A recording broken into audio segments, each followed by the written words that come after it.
Buenos días a todos, todas y todes. El Laboratorio de Museos de nuestra Facultad de Ciencias Sociales de la Universidad de Chile tiene el agrado de iniciar hoy día y de inaugurar el primer ciclo de webinar de laboratorios y museos, en este caso en conjunto con el Museo Histórico Nacional. El webinar se denomina en realidad Historias Invisibles, los otros en las narrativas nacionales en Chile.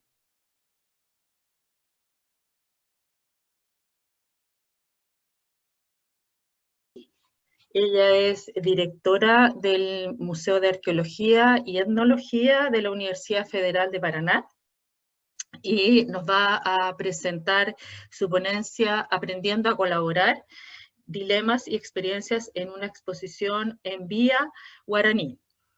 Ella es profesora de licenciada en Geografía e Historia por la Universidad Complutense de Madrid. Tiene una especialización en Antropología Americana en el año 96. Realizó estudios también de posgrado en la maestría en 1999 y posteriormente concluyó su doctorado en 1996. Ha realizado diversos estudios y en ambos programas ella realizó investigaciones etnográficas en la región amazónica, con pueblos indígenas en la familia lingüística Pano. Y en estos casos, en ambos, sus estudios estuvieron focalizados en sistemas chamánicos. Actualmente es profesora del Departamento de Antropología Social y el programa de posgrado de Antropología de la Universidad Federal de Paraná. Va a continuar después nuestra segunda invitada, que es Ana Buñones. Ella es académica de la Universidad Nacional de La Plata. Su presentación se denomina Una democratización en los museos, hacer con otros. Ana Buñones es doctora en Ciencias Sociales y licenciada en Psicología por la Facultad de Humanidades y Ciencias de la Educación de la Universidad Nacional de La Plata de Argentina, y es investigadora del Consejo Nacional de Investigaciones Científicas Técnicas de CONICET, profesora de la Cátedra Cultura y Sociedad y del Taller de Sociología de Arte de la Facultad de esta misma universidad. Ambas son invitadas internacionales y nuestro invitado nacional es académico de la Facultad de Ciencias Sociales, es Darío Montero de la Universidad de Chile. Su presentación se denomina Narrativas Oficiales y Alternativas en el Imaginario Nacional Chileno. Darío Montero es doctor en Sociología por la Universidad de Jena, Alemania, bajo la guía del sociólogo alemán Hartmut Rosa y el filósofo canadiense Charles Taylor. Él es magíster en Políticas Públicas de la Universidad de Erfurt, Alemania, en Filosofía por la Pontificia Universidad Católica de Chile y en la actualidad profesor asistente del Departamento de Sociología de la Universidad de Chile. Sus líneas de investigación y docencia están vinculadas a la teoría sociológica, la epistemología de las ciencias sociales y la filosofía política. Constituciones políticas, crisis de legitimidad y movimientos sociales desde el punto de vista de los imaginarios sociales subyacentes a la cultura política chilena. Por lo tanto, los voy a dejar, ¿no es cierto?, a nuestros invitados para hacer sus presentaciones. Vamos a comenzar con Laura Gil. Cada uno de ustedes tiene 20 minutos. De los invitados vamos a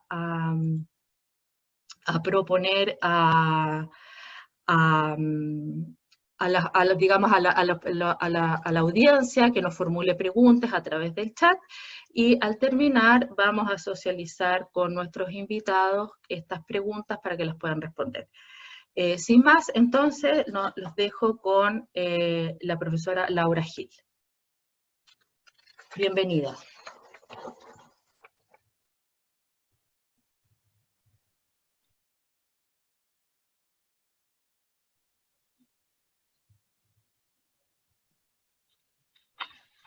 Bueno, muchísimas gracias. Creo que están viendo mi PowerPoint. Bueno, en primer lugar, me gustaría mucho agradecer por esta invitación, esta posibilidad de estar aquí con ustedes y poder presentarles este trabajo que hicimos en el Museo de Arqueología y Etnología de la Universidad Federal do Paraná, de organizar una exposición en colaboración con 5 comunidades en vía guaraní que se encuentran localizadas en la región de la costa del estado de Paraná. Mi objetivo en esta presentación, en esta ponencia, es de un lado describir un poco el proceso de concepción y montaje de esta exposición y a partir de ahí reflexionar sobre lo que significa colaborar, especialmente con comunidades indígenas, con colectivos indígenas que para quienes el museo no forma parte de su vida cotidiana. El surgimiento de la idea de hacer una exposición de carácter colaborativo surge cuando en 2010 hicimos una pequeña colección con una de las comunidades, una pequeña colección que luego fue integrada al museo, y en este momento llegamos ya a un acuerdo con la comunidad de la Cotinga diciendo que, bueno, que haríamos una exposición, solo que en ese momento no había recursos y en 2015, cuando la universidad ganó un gran proyecto del Ministerio de Cultura para realizar pequeñas acciones de carácter artístico-cultural precisamente en esta región, propusimos este comisariado, esta curaduría compartida, y fue aceptada. La exposición se tituló Ñandembi Areko, nuestra forma de ser guaraní. Fue inaugurada en 2018, hubo un trabajo de prácticamente un año de preparación y es muy interesante, para mí sobre todo es muy interesante pensar en el proceso, en la metodología que seguimos a lo largo del proceso, porque es una metodología, cuando se trabaja de forma colaborativa no hay una metodología precisa, es una metodología que está en abierto porque está continuamente dependiendo de las negociaciones, de las adaptaciones, del diálogo entre las partes que están implicadas. Cada vez los actores son diferentes, los condicionamientos son diferentes, y esto es un aspecto que creo fundamental cuando estamos hablando de estos procesos de carácter colaborativo. Un pequeño inciso para explicarles un poco el contexto. El museo, decimos que es un museo multilocalizado, la sede expositiva se localiza en la ciudad de Paranaguá, que está en la costa. El edificio es un museo, es un antiguo colegio jesuita del siglo XVIII. Y la reserva técnica la tenemos en Curitiba, que es la capital del estado. Hay una distancia de más o menos 1 hora y media de coche entre las dos ciudades, y la mayor parte de las comunidades que ustedes pueden ver en el mapa están localizadas precisamente cerca de Paranaguá. Lo primero que hicimos fue visitar las comunidades e plantearles nuestra propuesta e invitarles para saber si ellos querían participar. Les enseñamos varios materiales del museo, les explicamos cuáles eran nuestras ideas. Y algunos dijeron que sí enseguida, pero en general nos dijeron que preferían tomar la decisión después de haber hablado con el resto de las comunidades, o sea, después de haber participado en la primera reunión. Les propusimos hacer 3 reuniones, 3 grandes reuniones para ir preparando la exposición, y en función de los recursos les pedimos que enviasen cada una de las comunidades 2 participantes y sugerimos que fuesen un hombre y una mujer. Teníamos un poco el miedo de no conseguir traer también en la exposición la perspectiva femenina, pero en realidad, bueno, esto coincidió bastante con sus intereses porque en general vinieron matrimonios, ¿no? Parejas como representantes para las reuniones. La primera reunión ocurrió en Paranaguá, en el museo. Lo primero fue decidir si realmente iban a participar o no. Lo segundo fue discutir un poco qué es lo que entendemos por exposición. Luego voy a retomar este asunto. Y luego empezamos a discutir cuál sería el foco de la exposición, a través de qué temas querían hablar de lo que es la cultura, la historia, la identidad guaraní. fueron surgiendo varios temas: la agricultura, la cosmología, la territorialidad, la alimentación, etc. Y lo interesante es que en cada caso siempre acababan insistiendo en que no se podía hablar de la cultura guaraní sin hablar también del lado espiritual. Cualquier tema que tratásemos siempre acababa derivando en esta dimensión espiritual, lo que es un aspecto importante que luego voy a comentar también. La segunda reunión ocurrió en la Reserva Técnica. Les invitamos porque queríamos también que conociesen el trabajo por dentro del museo, y aparte de esto, bueno, teníamos que elegir de las piezas que estarían componiendo la exposición a partir de lo que ya existía. Y aquí fue muy interesante, durante esta reunión quiero destacar dos aspectos. En primer lugar, decidieron que a partir de las colecciones que había ya en el museo, no sería posible montar una exposición, y que ellos tendrían que producir diversos objetos para estar siendo expuestos también, y esto fue también todo un proceso de negociación. Y la segunda cuestión es que nos pidieron que fuésemos a las aldeas a hacer registros fotográficos, de un lado de las propias aldeas y de otro de los procesos de elaboración de los objetos. Y esto era algo que no teníamos previsto inicialmente, pero bueno, consideramos que era importante y acabamos incluyendo esto en nuestras actividades.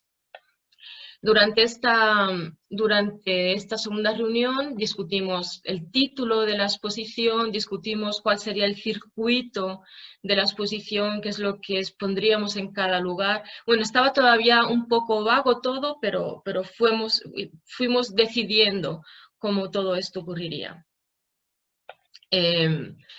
Entonces, entre la segunda y la tercera reunión, lo que hicimos fue visitar de nuevo todas las aldeas para hacer estos registros. Grabamos, hicimos fotografías, y todo este material luego fue utilizado en la exposición. Acordábamos con ellos el día que iríamos, y ellos definían qué es lo que iríamos a fotografiar y qué es lo que iríamos a grabar. Entonces, esta fue esa segunda etapa. Por último, en la tercera reunión hubo una discusión colectiva de los textos que irían en los paneles expositivos, en las leyendas. Se eligió entre todo el material fotográfico, imagético que habíamos producido, se eligió lo que se iba a utilizar, decidimos cuáles serían las actividades en la abertura, discutimos sobre la identidad visual de la exposición, en fin. Lo que quiero destacar con esto es que hubo en todo momento una discusión colectiva de todos los aspectos que estarían integrando la exposición. Finalmente llegó el día de la inauguración, fue un día bastante divertido, bastante feliz creo que para todo el mundo. Hubo una presencia bastante importante de guaraní durante la inauguración, había más de 60 guaraníes. Y bueno, creo que lo que es importante destacar de este día es que cuando les preguntamos si estaban satisfechos con el resultado, no tanto a las personas que participaron en la exposición cuanto a las que no habían participado, nos dijeron que sí, que se sentían representados por la exposición. Y bueno, esto creo que fue un aspecto fundamental. Quiero, a partir de ahora, mencionar algunos aspectos que tienen que ver con las intenciones tanto del museo como de los guaraní al hacer la exposición, y reflexionar sobre la forma de diálogo, sobre la exposición, sobre producir una exposición como una forma específica de diálogo. En relación a las intenciones, el museo partíamos de una intención concreta de aumentar la visibilidad de los guaraní, tanto en las colecciones del museo como en la ciudad de Paranaguá, que es donde ellos circulan más. Y aquí abordamos una cuestión que tiene que ver con el territorio. Toda esta región del litoral del estado de Paraná es tradicionalmente guaraní. Quiero decir, cuando llegaron los europeos, las poblaciones presentes eran los guaraní. El problema es que a lo largo del proceso colonial fueron desapareciendo. Entonces, actualmente hay una negación continua de los derechos de los guaraní a habitar este espacio, a estar allí. Y son continuamente acusados de venir de fuera, de ser extranjeros, de ser paraguayos, de ser argentinos y que ellos no tienen que estar allí. Todo esto está asociado a una insuficiencia de las tierras, quiero decir, tienen tierras demarcadas, delimitadas para ellos, tierras, lo que se llama en Brasil tierras indígenas, pero son absolutamente insuficientes para vivir, son muy pequeñas. Esta es una región turística y hay una presión muy fuerte tanto de la población de la región cuanto de empresas internacionales y nacionales que tienen intereses económicos muy fuertes. ¿Sí?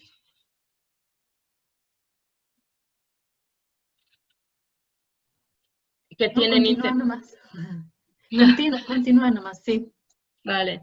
Que tienen intereses muy fuertes en la región y que ejercen una presión muy fuerte sobre estas poblaciones para que salgan de allí. Aparte de todo esto, quiero destacar que esta región, en cuanto territorio específico, tiene una significación cosmológica fundamental para los guaraní, porque esta combinación entre sierra y mar es fundamental, digamos, tiene una significación cosmológica en el sentido que es especialmente adecuada para el proceso de la búsqueda de la tierra sin mal. Coloqué esta foto de esta bandada de guarás, que son estos pájaros rojos, porque toda esta región, toda la región del litoral, está llena de topónimos guaraní. Concretamente la región, el municipio de Guaraquezaba, por ejemplo, significa allí donde duermen los guarás, y es allí donde sacamos esta foto. Entonces, esta presencia de los nombres guaraní es uno de los argumentos que ellos están utilizando siempre para decir si es que esto es nuestro territorio, para reivindicar este territorio y su derecho a estar allí. Entonces, hay esta motivación, que es una motivación política, que tanto el museo como los guaraní compartíamos, y que tiene que ver con esta cuestión de dar visibilidad a una población totalmente invisibilizada y víctima de diversos prejuicios. Otro de los aspectos, de las intenciones tiene que ver con la cuestión de la artesanía, que fue finalmente el tema que ellos escogieron. Dado la falta de recursos, ellos no tienen acceso a trabajos asalariados y, como ya mencioné, el territorio con el que cuentan es absolutamente insuficiente para la subsistencia. La artesanía se ha convertido en una de las principales fuentes de renta, son reconocidos como excelentes artesanos, pero, por ejemplo, la Municipalidad de Paranaguá les ha prohibido vender en la calle, con lo cual tienen bien que ir a ciudades mayores, con todo lo que esto implica, bien vender en las tiendas de artesanía de la ciudad, que les pagan muy poco. Entonces, su intención al escoger la artesanía como tema de la exposición era valorizar sus producciones. Ellos consideran que quieren, de un lado, mostrar cómo es laborioso producir estos objetos, y a través de mostrar las conexiones cosmológicas, estéticas de estos objetos con su cultura, consideraban que era posible dar más valor y que fuesen mejores apreciadas. Pero sería incorrecto considerar que hay una motivación exclusivamente económica en esto. El eje de la exposición, de hecho, fue una distinción entre lo que se vende y lo que no se debe vender. Y lo que no se debe vender está asociado a la casa de reza, al ritual, al ámbito de lo sagrado. Hay un mito que cuenta que la principal divinidad, que es Ñanderú, creó a las personas, creó los objetos, los animales, y cuando creó los objetos fueron creados a partir de una concepción estética que es al mismo tiempo ética. Es una estética de la moderación, es una estética de la simplicidad, que está totalmente ligado a los valores espirituales de los guaraní. Entonces, los objetos tradicionales asociados a Ñanderú son objetos que son dicromáticos, que tienen grafismos muy simples, que tienen un número de grafismos y de formas realmente muy limitada, porque son solo los que fueron creados por Ñanderú. Sin embargo, su hermano Añán estaba celoso de Ñanderú y decidió también él copiar y crear también objetos. Pero como me dijeron mis interlocutores, Añá tenía una perspectiva mucho más de empresario, mucho más de emprendedor, y entonces empezó a crear objetos muy coloridos, con muchas formas, con grafismos muy complejos, para que para seducir a los Juruá, a los blancos, a través de estos objetos y que los blancos los comprasen. Entonces, hay una distinción ética y estética muy clara entre aquellos objetos que se venden y que no se venden. Y esto es importante entender esto porque a lo largo de toda la preparación de la exposición hubo una tensión entre mostrar o no mostrar aquello que es sagrado. Ellos propusieron, por ejemplo, la representación de la Casa de Reza, pero a lo largo de todo el proceso colonial y poscolonial, los guaraní han mantenido como una estrategia de resistencia el ocultar a los uruá, a los blancos, todo aquello que tiene que ver con su modo de vida, digamos, con el ámbito sagrado de su modo de vida. Y esto es algo que no muestran fácilmente. Entonces, ellos consideran que actualmente es importante mostrar algunos aspectos porque consideran que esto ayudaría a disminuir los prejuicios que los blancos tienen en relación a ellos. Dar a conocer estos aspectos tendría este efecto, pero al mismo tiempo sienten una cierta aversión a mostrar todo esto. Entonces, esta tensión entre qué mostramos y qué no mostramos para que nos entiendan, para que nos respeten, fue una tensión que estuvo presente todo el tiempo en el proceso de elaboración de la exposición. A cada momento nos decían, no, tenemos que consultar con nuestros ancianos para ver si esto se puede mostrar o no. Y esto es un aspecto importante, pero al mismo tiempo me parece fundamental porque de alguna forma ellos se apropiaron de lo que es nuestro concepto nuestro concepto de exposición. Y voy a este punto. Cuando inicialmente les propusimos la idea de la exposición, lo que ellos pensaron es que una exposición sería un espacio para vender artesanías, como una especie de puesto en una feria, donde ellos están acostumbrados a vender. Entonces les explicamos que esto no era así exactamente, y digamos lo que ellos pretendían de alguna forma chocaba con nuestra idea de una exposición y con nuestra concepción de los objetos de colecciones museológicas como objetos inalienables, en fin. Pero al mismo tiempo tampoco podíamos dejar de acoger esta expectativa que ellos tenían y para ello, de alguna forma, de desestabilizar nuestro propio concepto de exposición, y para ello lo que hicimos fueron dos estrategias. De un lado, produjimos una serie de materiales que estaban en la exposición y que las personas se podían llevar, en los que explicábamos quiénes eran estos artesanos, cómo se podían contactar, cómo se podía llegar a las aldeas para poder adquirir las artesanías, dar visibilidad a esto. Esto fue una petición de ellos. Y por otro lado, abrimos en el propio museo un espacio para que pudiesen vender las artesanías. Para finalizar, me gustaría hacer una pequeña reflexión sobre el propio espacio del museo. Como dije antes, la sede expositiva en Paranaguá es un antiguo colegio jesuita del siglo XVIII que fue declarado Patrimonio Histórico por el Instituto de Patrimonio Histórico de Brasil.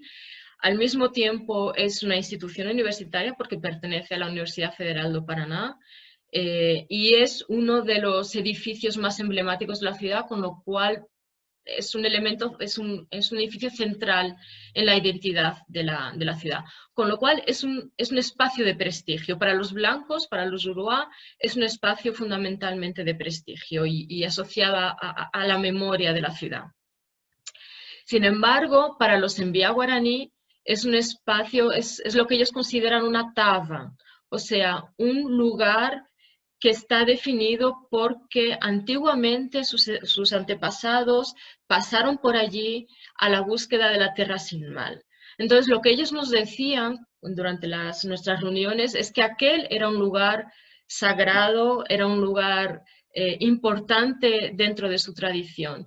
Entonces, esto fue muy interesante porque de alguna forma esta multiplicidad de sentidos, tanto para los blancos como para los guaraní, convirtió, yo creo, al museo un espacio, de alguna forma, no era algo en lo que habíamos pensado, pero convirtió al museo un espacio especialmente interesante para realizar esta exposición, de un lado por la visibilidad que da en la ciudad, aprovechándose de este prestigio, pero por otro lado porque es un lugar muy significativo para los propios guaraní. Entonces, de alguna forma, el museo se convirtió en este espacio para entrecruzar las miradas y abrir los diálogos.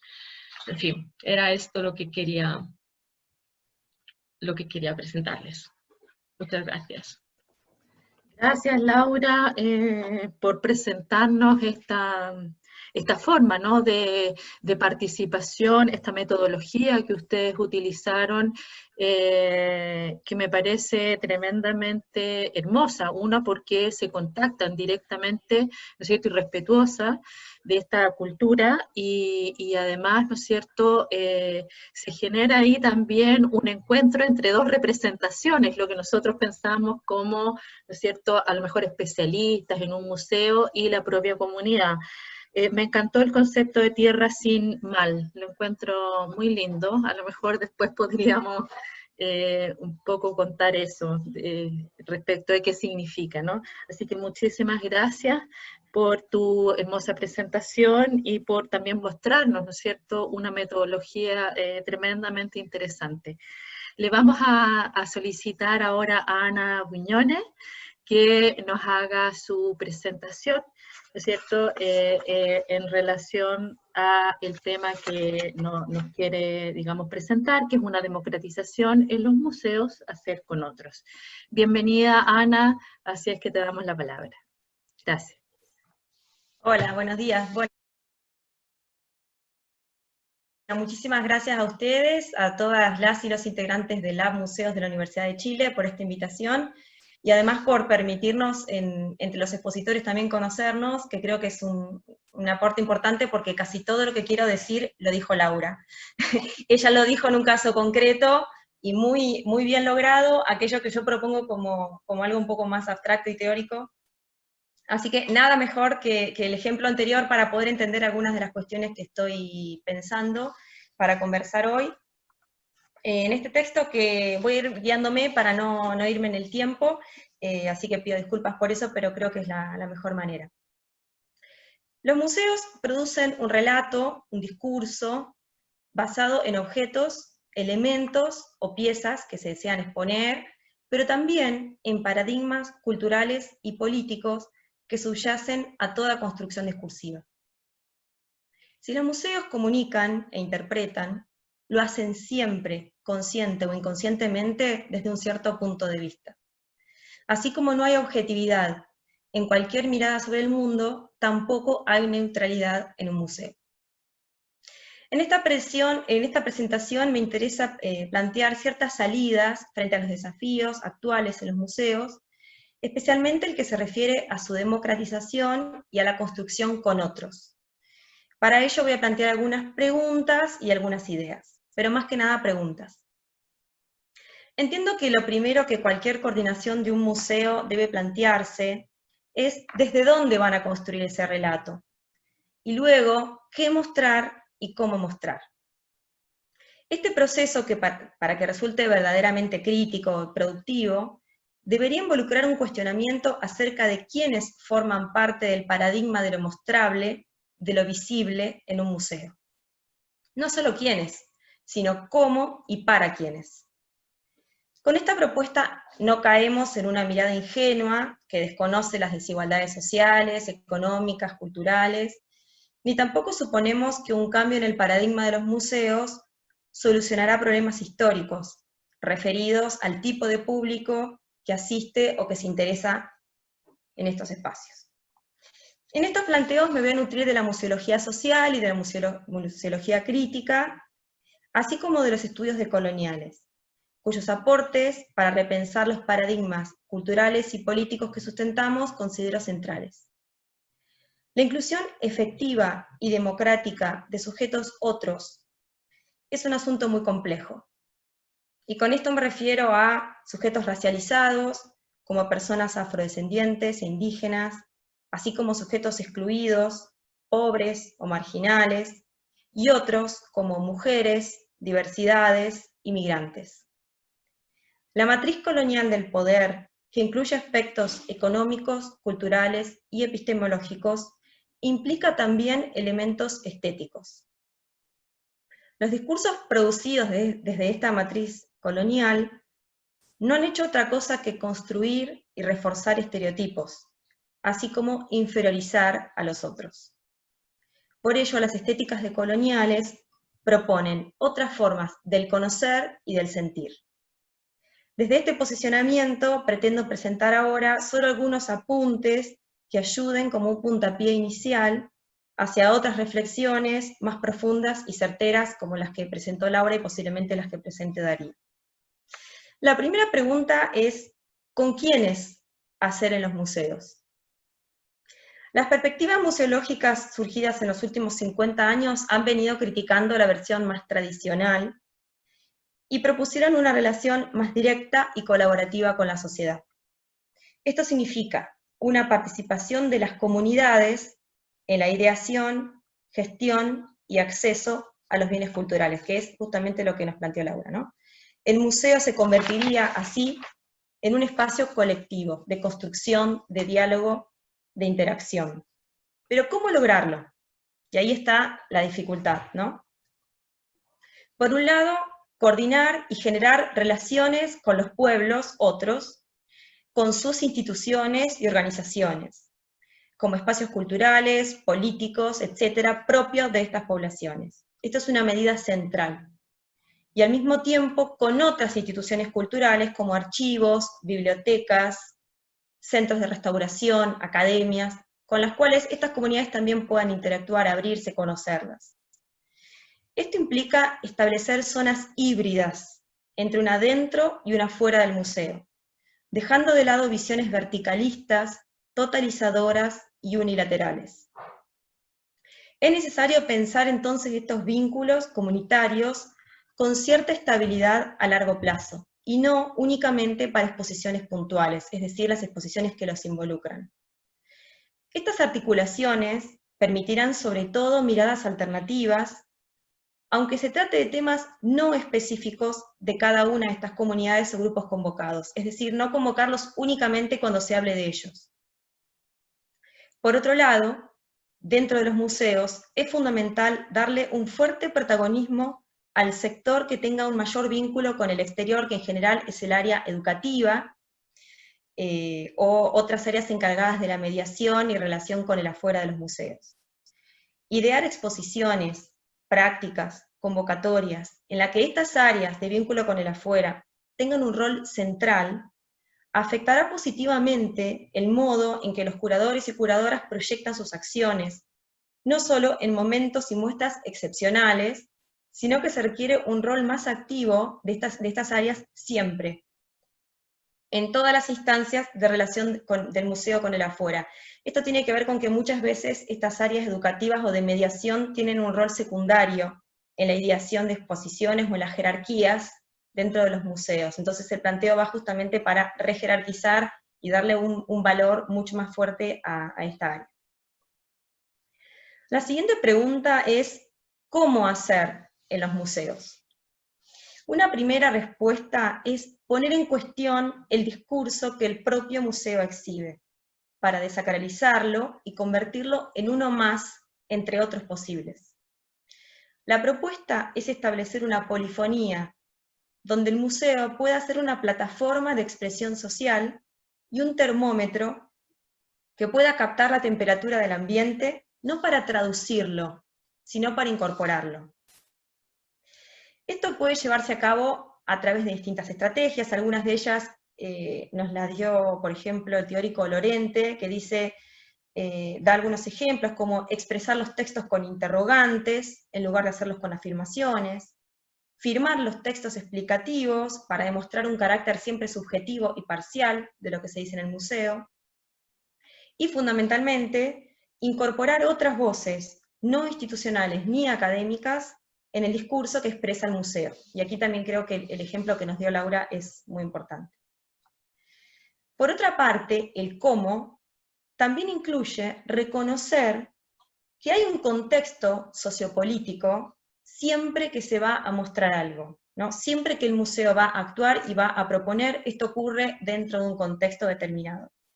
Tanto del país en general, en que esto se vaya a mostrar, como de la comunidad específica con la cual se esté trabajando. Es decir, dado que los museos, como todas las instituciones, están inmersas en contextos específicos, estos operan como condicionantes tanto de la sociedad en general como de esos grupos en particular. En otras palabras, es inviable, a mi parecer, trabajar en abstracto, en base a ciertas piezas u obras, como si se tratase de objetos o escenas ahistóricas. Del mismo modo, situaciones concretas, como por ejemplo el estallido social en Chile de octubre del 19, o la emergencia actual del movimiento feminista, de la nueva ola, deberían ser parte de los elementos a tener en cuenta al momento de idear un vínculo con la sociedad. Aun cuando no sea necesario que estos temas, estallidos o circunstancias sean la temática central de la exposición. ¿Qué quiero decir con esto? Tener en cuenta estos contextos no significa que únicamente que sean objeto de una muestra u objeto de una exposición, sino tener en cuenta que estos acontecimientos están pasando mientras el museo está pensando, está proponiendo o está ideando. ¿Sí? El museo tampoco está en abstracto, como tampoco aquellas comunidades sobre las cuales trabaja. Del mismo modo, parece ineludible ocuparse de las memorias de las comunidades y de los grupos que las integran, en la medida en que éstas son siempre construcciones parciales que vinculan pasado y presente. Escuchar, recoger y trabajar con esas memorias es parte, entonces, del hacer con otros en los museos. En otro orden de cosas, también parece necesario replantearse las modalidades que escoge el museo para mostrar y hacer accesible, comunicable, su exposición y sus colecciones. Los museos de arte, como bien señala Santa Cana, son llamativamente los que en general menos mediaciones ofrecen para lo que se muestra, para que esto sea comprensible a la mayoría del público. Entonces, contextualización, historización y explicitación de ciertas convenciones que no todo el mundo conoce, se vuelven imprescindibles, no solo de las obras y piezas de los momentos más alejados de la historia, sino también los del presente. Teniendo en cuenta, como dice Bourdieu, el arte contemporáneo está cada vez más encerrado en sus propias discusiones y más alejado del público común. Por lo tanto, más necesario es contextualizar, hacer visible y hacer reconocible estas convenciones o estos diálogos internos que se juegan en muchas exposiciones. Las mediaciones entonces son tanto o más necesarias en un museo de arte como en uno histórico, antropológico o de ciencias exactas. Estos últimos son museos que estilan mucho más establecer mediaciones para que lo que se muestra sea comprensible, cosa que no sucede con los museos de arte. Por otra parte, la pregunta por el cómo también tiene una respuesta en la territorialidad. Ir hacia las comunidades es la respuesta, hacia los otros. Pero esto implica no necesariamente una descentralización geográfica replicando pequeños museos en diversos puntos, sino en una construcción con aquellos implicados, tanto productores como destinatarios del museo, quienes portan estas memorias, quienes producen relatos no hegemónicos, quienes apelan a otra producción simbólica y material. La tercera pregunta es, ¿para quiénes hacer en los museos? Muchas veces se piensa en un público ideal o idealizado, muy próximo al modelo hegemónico, blanco, informado, internacional, o bien un público escolar que se considera prácticamente una tabula rasa. ¿Pensamos en que las comunidades de los otros sean también asistentes a los museos? ¿Qué cambiaría nuestro relato si pensáramos a los otros como público central? Por otro lado, ¿cómo pensar en un público reflexivo, crítico y no un mero consumidor? Como sugiere Schmilchuk, los curadores y museólogos deberían entremezclarse discretamente con el público. Esto permitiría problematizar la relación del museo con los visitantes, detectar problemas, formularse preguntas, observar la relación entre el espacio y el público, escuchar los comentarios, hablar con los custodios. Es fundamental, en todo esto, dejar de considerar al público como una amenaza, tanto en lo que refiere a la posible comisión de un ilícito, ¿no?, o a una destrucción de alguna pieza del museo, como por el cuestionamiento, el miedo al cuestionamiento que el público podría realizar a la institución. Si el público es el principal destinatario del museo, ¿por qué no abrir a la participación de voces otras? ¿O es que algunas visitas son más ansiadas o son más legítimas que otras? ¿Por qué no colocar suficientes espacios de descanso, con sillas y mínimas comodidades, para que la visita al museo no se trate de una carrera contra el agotamiento físico y mental? ¿Para quiénes están pensados estos espacios de los museos? Si queremos que el público participe, comprenda, se cuestione, ¿por qué no darles las comodidades y los tiempos para que esto suceda? Otra cuestión fundamental, que ha sido señalada por múltiples autores, es la falta de información pedagógica, es lo que mencionaba antes, actualizada, que permita una interacción para acercar al público hacia lo que se está exponiendo. El conjunto de estas estrategias permitiría hacer salir al museo del monólogo para dirigirse a, cito a Narvajas y González, un diálogo bidireccional y horizontal entre las y los profesionales, la institución y la comunidad, e intentar vencer las múltiples barreras que separan al museo del público. En definitiva, la cuestión es, como lo ha manifestado repetidamente la museología crítica, aceptar que el conflicto, como en todas las esferas de la sociedad, es parte ineludible de los museos, del mismo modo que de cualquier institución pública o privada. ¿Por qué no aceptar que detrás de toda puesta en escena de un museo hay conflictos, explícitos o latentes? La mirada sistémica, negadora de una realidad conflictiva y diversa, que intenta poner cada cosa en su lugar, es decir, una organización ideal, poco aporta al museo como espacio donde el conflicto no solo que se muestra, sino que también se produce. ¿De qué hablamos? Hablamos de discursos, de acciones, de performances, de relatos, de objetos, que más que contribuir a una mirada única y supuestamente universal y homogénea, provoquen, que sean disruptivos. Los museos pueden hablarnos de los otros, como han podido, hasta ahora, hablar de un supuesto nosotros, imparcial y hegemónico. También pueden construir historias otras, colocando nuevos aspectos descuidados, negados o invisibilizados en las historias dominantes. Asimismo, los museos participan de la producción de memorias de los pueblos. No solo trabajan con la historia, sino con memorias cargadas de sometimientos, pero también de luchas y resistencias. Por otro lado, sería clave tener en cuenta que lo que los museos generan como discursos y prácticas no son el resultado natural de una evolución de una cultura y una sociedad, sino una construcción que responde a uno o varios diversos momentos históricos, intereses y valores con los que se opera, sobre lo que puede o no ser adquirido o coleccionado, estableciendo una jerarquización entre aquello que debe ser escogido para formar parte del patrimonio o de la exposición y aquello que no.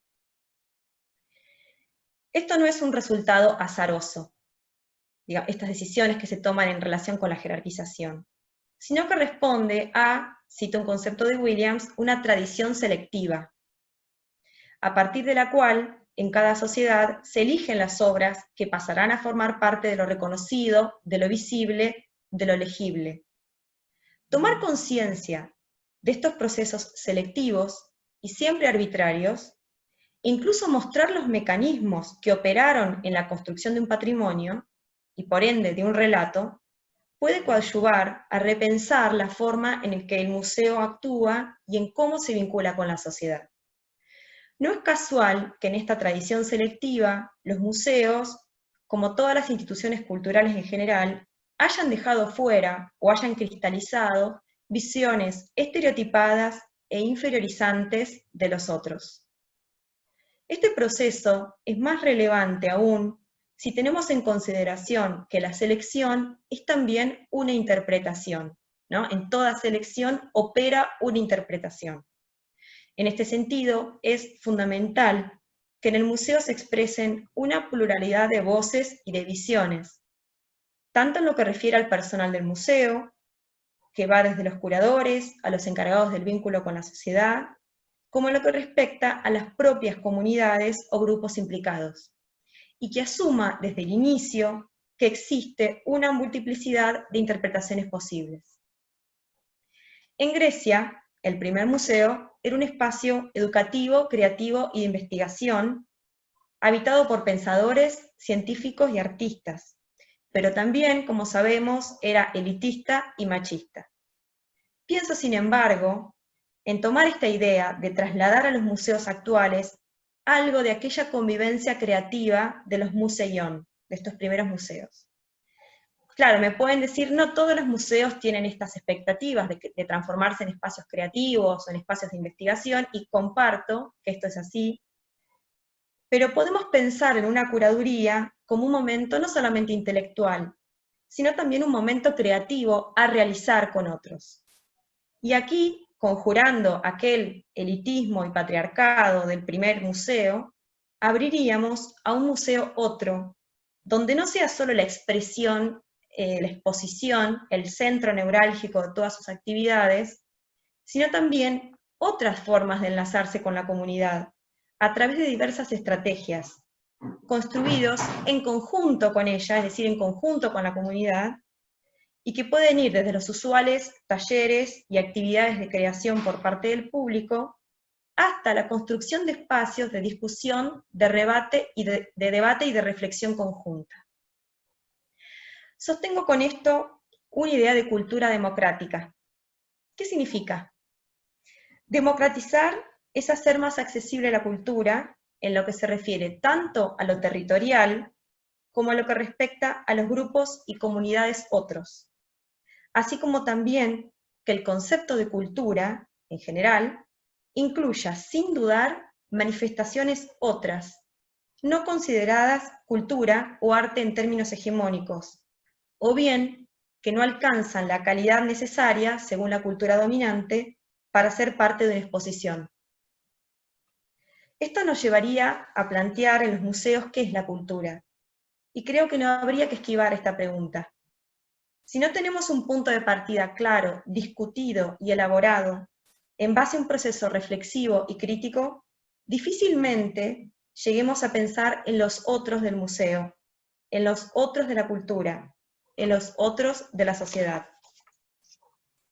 Además, considerar los derechos culturales como derechos ciudadanos significa entonces preguntarnos quiénes efectivamente son ciudadanos, más allá de las formalidades cívicas y legales, es decir, quiénes realmente pueden ejercer su derecho cultural como ciudadanos y quiénes no. Para este cambio de paradigma, que ya fue iniciado hace años en algunos museos, como lo que nos comentó Laura, es necesario entonces cuestionarnos el cómo, pero también el qué, el con quién y el para quién, que son las preguntas que me hice en esta presentación, es decir, que no alcanza a modificar las formas en las que mostramos o exponemos, sino el contenido, los productores y los destinatarios.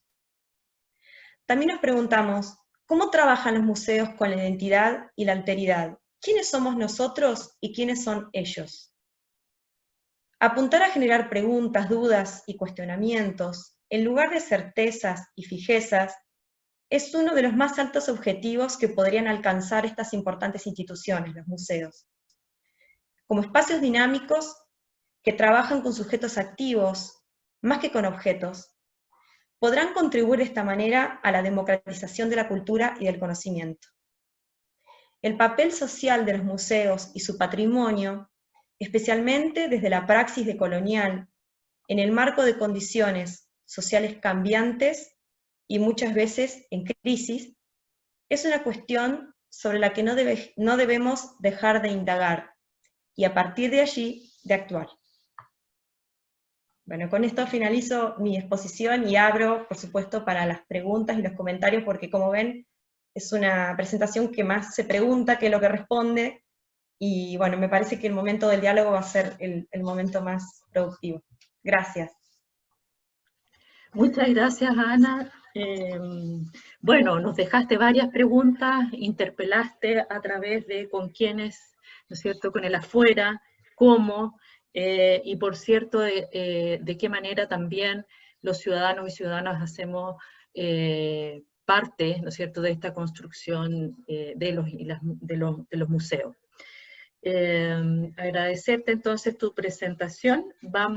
Les reitero a las audiencias que las preguntas y las reflexiones las pueden hacer en nuestro Padlet, ahí en el chat está puesto el link, y vamos a continuar ahora con el siguiente invitado nacional, que es, como les señalé delante, Darío Montero, quien nos va a presentar, ¿no es cierto?, su tema vinculado a narrativas oficiales y alternativas en el imaginario nacional chileno. Así es que, bienvenido Darío, y una vez finalizado vamos a dar la ronda de preguntas. Gracias.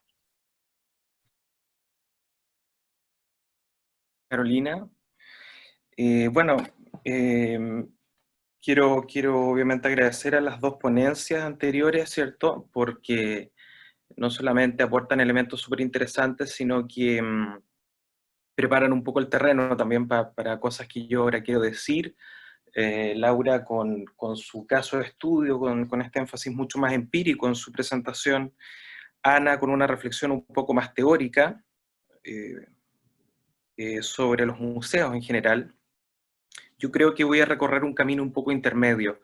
Quiero partir con algunas preguntas más de corte teórico y después entrar a darles algunos elementos históricos que tienen que ver con Chile y en particular con el tema de las narrativas nacionales en este país.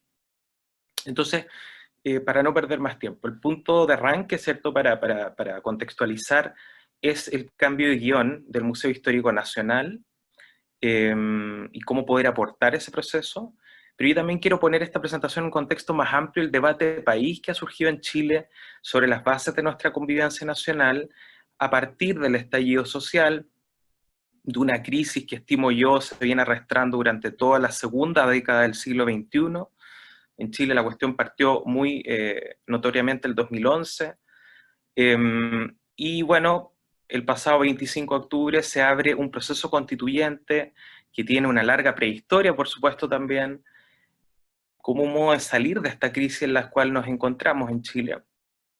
Y entonces yo creo que este es el momento para repensar la historia, subrayo, ¿cierto?, y repensar también o reinterpretar nuestra identidad nacional, qué nos une, cómo nos cohesionamos a pesar de nuestras diferencias. Creo que esta es una cuestión demasiado importante en la praxis, ¿cierto?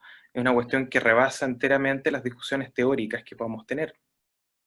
Estoy deliberadamente entonces jugando con las palabras historia y nación, por estar contenidas ya en el título del museo, ¿cierto? Y estoy entendiendo los museos un poco como Ana, ¿cierto?, como artefactos hermenéuticos, es decir, como una institución para interpretar la sociedad nacional, en este caso, y ayudar a pensar o repensar el presente. Pero obviamente aquí la tensión es permanente, ¿cierto? Hasta dónde el museo es un mero espejo de la sociedad, en qué medida el museo activamente proyecta y construye un tipo de sociedad.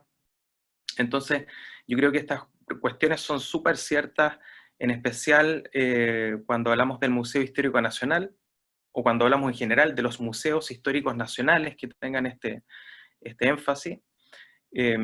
Nuestro Museo Histórico Nacional fue fundado en torno al centenario de la República, tiene más de 100 años, es parte de nuestra historia y ha sido evidentemente una herramienta a disposición del Estado Nacional chileno. Con esto obviamente tampoco tenemos que detenernos en poder hacer también un aporte crítico en este sentido. Entonces el cambio y guión del Museo Histórico Nacional, que tiene una pretensión a escala nacional, no sabemos hasta qué punto irradia hacia todo el territorio nacional, pero tiene la pretensión de hacerlo. Y el proceso que estamos viviendo en Chile levantan preguntas que son súper reales, ¿cierto? Por ejemplo, bastante obvias por lo demás, ¿no? ¿Cuál es la identidad en verdad de Chile, pensando desde 2020? ¿Quién tiene la autoridad para reconstruir el sentido de lo nacional? ¿Alguien de la capital, un santiaguino? ¿Alguien del sur profundo, un magallánico? ¿Alguien del norte, un ariqueño?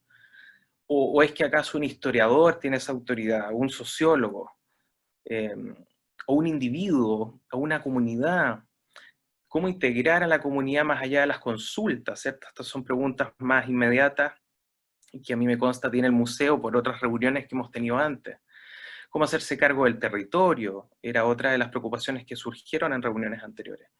Y finalmente, quizás hacia donde yo me quiero dirigir un poco más en mi presentación, cómo trascender el relato de una historia oficial, porque es el título de mi presentación, que proyecta sin duda en Chile un sentido monolítico, homogéneo de lo que es la nación, la República Chilena. Entonces, la presentación que voy a hacer tiene 3 partes, pero no demorarme demasiado. Al principio, reflexionar en general sobre identidades y narrativas nacionales, con el caso chileno en la mente. La segunda parte de mi presentación va a ser estos elementos históricos que les quiero dar sobre narrativas oficiales y alternativas en el contexto del Chile republicano. Y la última parte es una recapitulación y levanto algunas preguntas, ¿ya? Sobre, puedo adelantar eso, sobre la importancia del momento fundacional en un país. El momento fundacional yo lo considero demasiado importante, es un tema que vengo investigando desde mi tesis doctoral, y entonces voy a cerrar con eso. A ver, parto por lo primero, entonces. Dentro de Latinoamérica, todos ustedes saben, ¿cierto?, que son gente culta y bien informada en estos temas. Antiguamente siempre se hablaba, por ejemplo, con respecto al caso chileno, del excepcionalismo de este nacionalismo chileno, del éxito incluso de nuestro nacionalismo, por toda una serie de motivos, ¿cierto? ¿Éxito en qué sentido? Éxito en forjar una identidad compacta, ¿cierto? En el contexto de una población mayoritariamente mestiza, con un marcado centralismo político, con una relativa estabilidad institucional, y triunfos en guerras, ¿no? Que son siempre importantes al parecer para este tipo de narrativa. Otros, también estoy hablando de investigaciones más del pasado, pensaban que el nacionalismo, o pensaban el nacionalismo como un hecho esencial, no problemático, casi como un ente, una esencia preexistente, sobre la cual, por ejemplo, en Chile y en el resto de las naciones latinoamericanas se había luego construido los estados desde 1810 en adelante.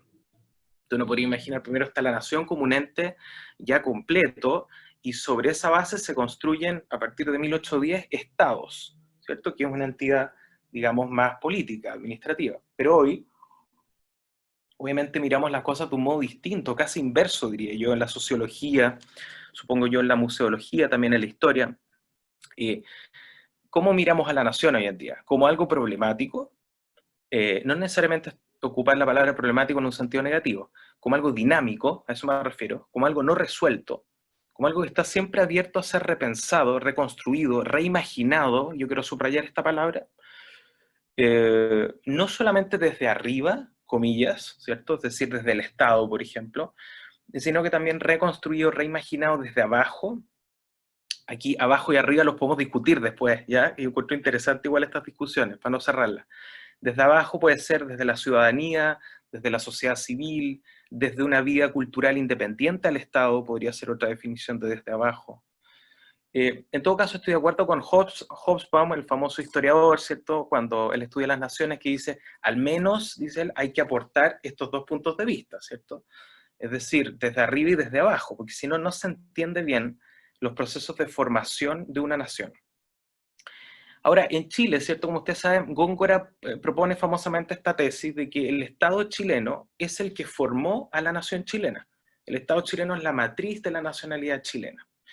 Góngora escribe esto a principios de los años 80 y toma al Estado, me parece a mí, como un ente cuasi metafísico, ¿cierto? Asume unidireccionalidad, es decir, el Estado propone y desde abajo se recibe pasivamente un poco este proyecto. Pero su tesis no hay que descartarla enteramente porque efectivamente retrata una parte de la historia importante de Chile. Es decir, la imposición de un proyecto de nación desde el Estado portaliano, si me permiten ponerle ese apellido. Entonces, junto a los reclutamientos masivos, y esto es súper interesante pensar lo que significa un reclutamiento masivo, las guerras, la conformación de las fronteras. Imaginen todos estos procesos en Chile y en el resto de las naciones latinoamericanas durante el siglo XIX. Los censos, ¿cierto? Los censos es un artefacto importante. La inclusión ciudadana, para hablar ahora, ¿cierto?, en términos más positivos, pero también jugaron un rol clave en la educación pública. En Chile, desde la formación del Instituto Nacional en adelante, etcétera, las fiestas nacionales, los símbolos, como todos sabemos, himnos, banderas, escudos, los funerales de Estado. Los funerales de Estado tienen una cierta repercusión, ¿cierto?, sobre el imaginario nacional.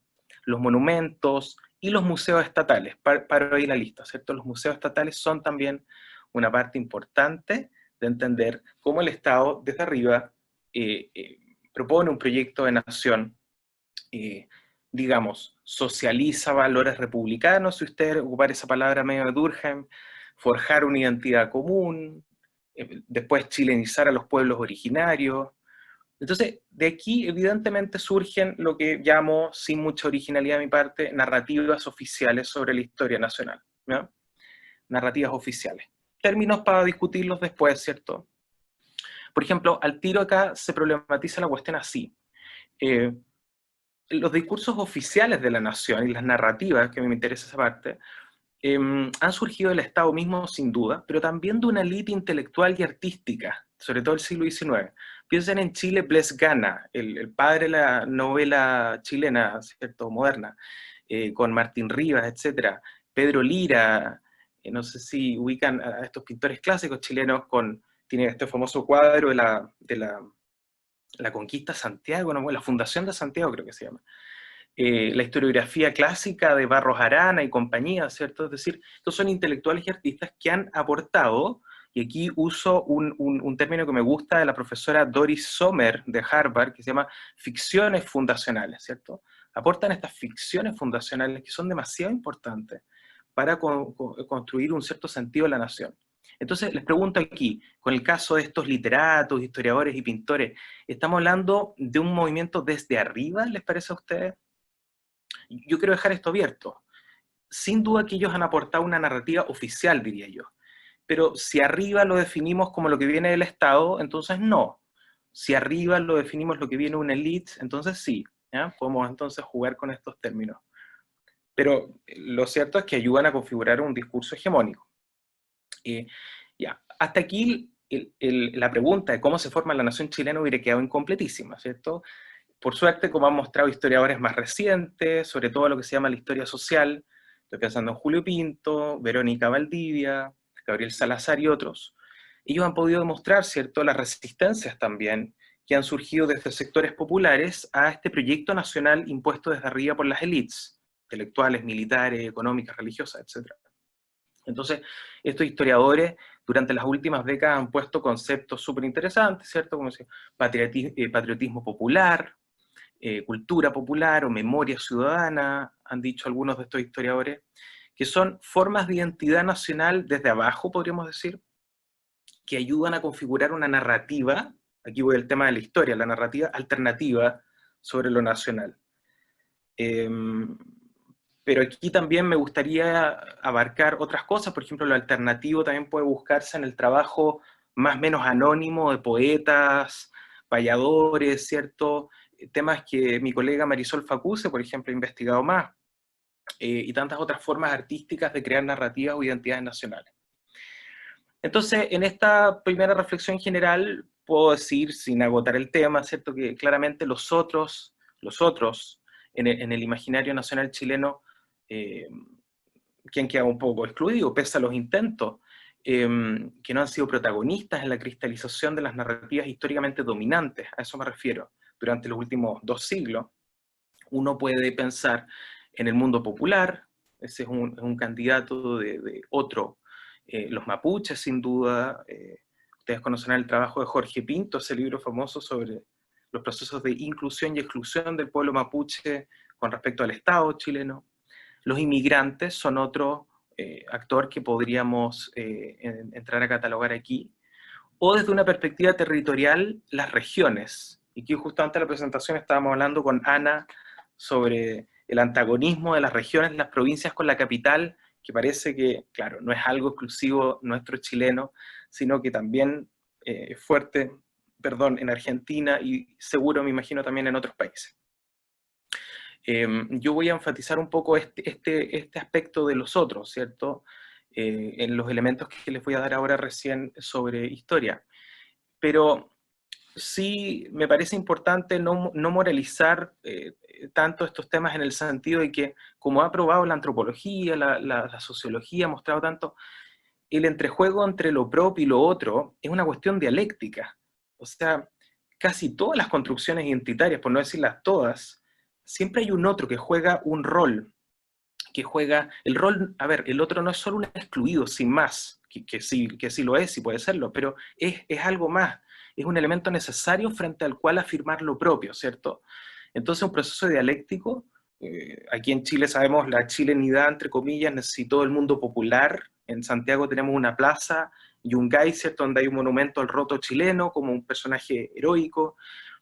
También el pueblo mapuche se mistificó, se heroizó a través de los siglos. Gabriela Mistral también habla en este sentido. Y hoy se hace, ese es nuestro tema, imperioso repensar lo nacional, que ha podido surgir desde todas estas fuentes, repensarlo, creo yo, de un modo dinámico, sin negar el pasado, sino interesándose por el pasado. Creo yo que eso es súper importante. Tenemos que imaginar la nación de un modo mucho más complejo y dialogante, eso sin duda, a estas alturas del partido, tomando en cuenta las necesidades de nuestros tiempos y las demandas. Y insisto en esto, sin desentenderse del pasado, que es lo que voy a repasar un poquito ahora, ¿cierto? El pasado es un material inevitable, por decir así, en la construcción de las narrativas. Toda narrativa tiene un comienzo, un desarrollo, y va hacia una cierta resolución o tensión, pero tenemos que trabajar con los materiales de la historia siempre, creo yo. No se puede uno desentender, aunque así lo queramos, ¿cierto? Con las mejores intenciones de progreso. Toda narrativa es un entrelazamiento entre pasado, presente y expectativas futuras. Entonces, quiero poder aportar algunos elementos sobre nuestro origen en Chile, ¿cierto? Algunos elementos que permitan entender las tensiones y las posibilidades actuales para repensar esta cuestión tan extraña que es lo nacional, ¿no? La historia está abierta siempre en el caso de las naciones. Eso es lo diferente de un libro frente a una nación. En el libro termina, a veces termina abierto, termina en conflicto, pero hay un punto final. En el caso de los estados nacionales distinto, ¿ya? Siempre hay una versión, una interpretación nueva que se puede dar, eso también lo dijo Ana, ¿cierto? Dijo, en toda selección se conjuga una interpretación, totalmente de acuerdo, y hay una multiplicidad de interpretaciones que podemos dar que están en conflicto. ¿Ya?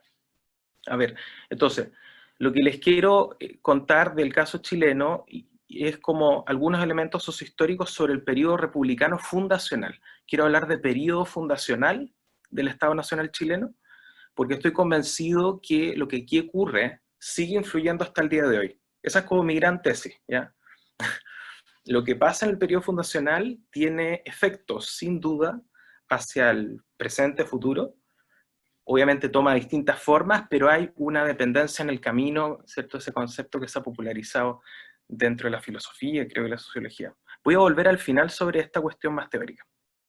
Entonces, la transición fundacional, y aquí para los expertos chilenos no va a haber demasiada originalidad.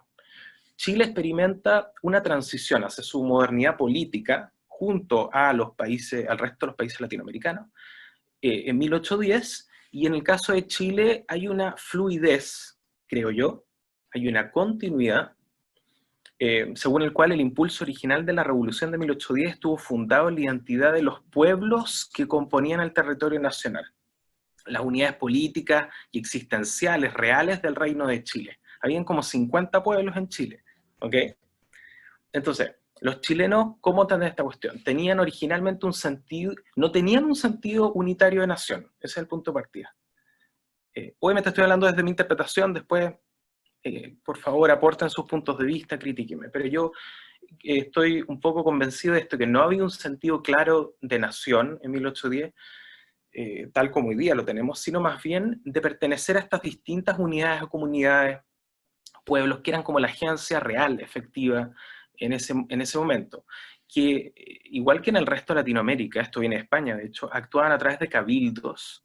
¿Sí? El cabildo abierto se juntaba todo el pueblo, los que eran vecinos, con casa poblada, a tomar decisiones sobre asuntos económicos, sobre asuntos políticos. Si había un terremoto, una catástrofe natural, y se habían caído casas, había que tomar decisiones también logísticas en ese sentido.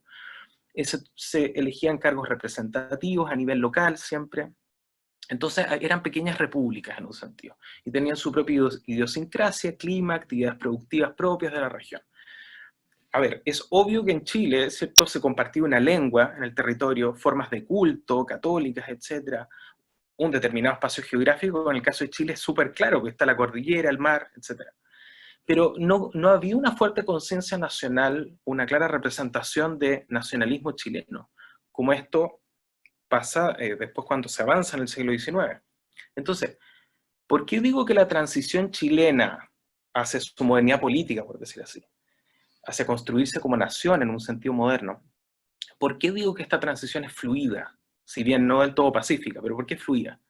Porque en lo concreto, ¿cierto? Cuando el rey de España es apresado, los chilenos comienzan a reunirse en sus cabildos y a construir un Estado nacional desde las bases. Entonces, estas unidades de bases, ¿cierto?, se conocían bien, había un sentido de apego, ¿ya? Y desde ahí se habían forjado un poco un sentido ciudadano / súbditos, ¿no? Y se imaginaba en ese momento que el Estado Nacional chileno iba a ser moderadamente federado. Esto representa un proceso de continuidad entonces con el pasado colonial, si se entiende bien, ¿cierto? A pesar del cambio enorme, obvio, que implica independizarse de esta España monárquica y constituirse como república. Entonces, este proceso empieza a ser boicoteado, uno podría resumir, ¿cierto?, lo que pasa en estos primeros décadas, por la élite de Santiago, capital del reino, asiento de las instituciones reales, y no olvidemos que la dinastía de los Borbón siempre cultivó un centralismo nacionalista brutal, de corte francés, absolutista. Entonces la mayoría del grupo pelucón, así se les llamaba, no sé si el resto de los países latinoamericanos se usó esta, que los conservadores, ¿cierto?, el grupo pelucón, la mayoría vivía en Chile, y se comenzaron a hacer intentos de centralizar todo este proceso de construcción del Estado Nacional. Entonces surge como reacción todos los movimientos liberales federalistas de la década de 1820, de 1823 a 1828, da lo mismo la fecha. Pero estas son reacciones a intentos de monopolización de Santiago, ¿cierto? Movimientos liderados en la mayoría de los casos por regiones, y esto, ¿cierto?, es importante. Por ejemplo, la ciudad de Concepción tuvo un rol muy protagónico en todos estos movimientos liberales federalistas. Ramón Freire, ¿cierto?, y otros personajes salieron de ahí. Y en todo caso se imponía en estas reacciones un espíritu que podríamos llamar de continuidad, un espíritu cabildante en un sentido nacional pluralista. Esto me parece una idea súper importante. Ya en el origen en Chile se planteó claramente un imaginario pluralista de nación, que caracterizaba una memoria también no solamente en Chile, yo creo que también en los otros países habría que meterse en cada caso. Pero para sintetizar, esta historia termina una guerra civil en Chile, una guerra civil del año 29-30, en donde ustedes pueden ver aquí un choque entre dos imaginarios de nación. Una que imagina una nación de un modo centralista, bajo el comando, ¿cierto?, de un poder, de un ejecutivo fuerte, ¿cierto?, claramente autoritario, y por otro lado, esta imaginación de una nación más plural y semifederada, ¿ya? Entonces yo interpreté esto desde mi tesis doctoral como un choque de interpretaciones, de imaginarios lo puse, que obviamente externamente toma la forma de una guerra civil entre pelucones y pipiolos, como sea que se llamaran, ¿ya?, y que tenía que ver con el régimen constitucional. Como sabemos, Lircay es esa batalla que determina el triunfo del bando conservador, es decir, la imposición del imaginario centralista y homogéneo de 1830 en adelante, ¿ya? Entonces aquí están, de aquí surge esta historia, esta narrativa sobre una estabilidad política en Chile, como rezan los manuales históricos clásicos, ¿Y cuál es el resultado, entonces, en una palabra, de esta transición fundacional hacia la modernidad política en Chile? El Estado portaliano, liderado por este famoso y poderoso ministro Diego Portales, que un poco, y esa sería una historia muy larga que no voy a contar acá, lo vemos reproducido también en las constituciones posteriores de Chile, ¿sí? 1825, 1980, la matriz de este Estado nacional. Creo que eso no es tan difícil de demostrar, pero no, por tiempo no me voy a meter acá.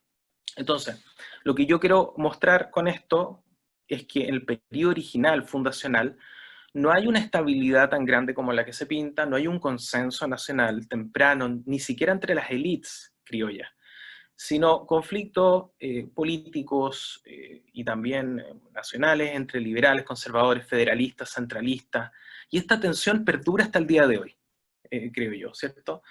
Nuestra cultura política nacional está siempre tensionada desde de estos hechos originales. Entonces, Portales y los redactores de la Constitución del 33 quedaron como los articuladores de un ideal de nación abstracto y en cierto sentido artificial, contrapuesto a estas tradiciones y prácticas de los 50 pueblos o comunidades que imaginaban una voluntad plural, ¿ya? Y un énfasis bien marcado hacia la descentralización efectiva, no solamente administrativa, eso hay que también resaltarlo, sino que también cultural, económica, política, ¿cierto? Porque siempre confunde esa cuestión, que las constituciones recientes en Chile tienen muchos incisos sobre descentralización, pero hay que ver qué tipo de descentralización es eso. Entonces, 1833 es la constitución que entroniza este imaginario nacional y que echa por la borda la constitución anterior, federal liberal, de 1828, que sí gozaba, me parece, en esa época de bastante legitimidad, y que había construido un sentido de nación muy temprano en Chile, que desde allí permite, ¿cierto?, que yo lo denomino alternativo en el sentido que queda desplazado de la historia oficial, ¿cierto? Entonces, este es el punto de partida de las narrativas nacionales. Las narrativas nacionales son potentísimas, ¿por qué? Porque reclaman un enorme poder de legitimidad. Por eso que una narrativa es tan importante. Porque depende de la historia que tú cuentas de una nación, es que vas a poder legitimar ciertas y tales acciones en el presente, tales o cuales arreglos institucionales en el presente. ¿Okay? Las narrativas, creo yo, son muy potentes, y la narrativa oficial, como ustedes saben, ha estado en Chile respecto a lo nacional, ha entronizado y heroizado, como sabemos, a todas estas figuras que conocemos, ¿cierto? Higgins, Portales, Prieto, Montt, Alessandro, Ibáñez, ¿cierto? Que han promovido, consolidado un imaginario nacional unitario y homogenizante.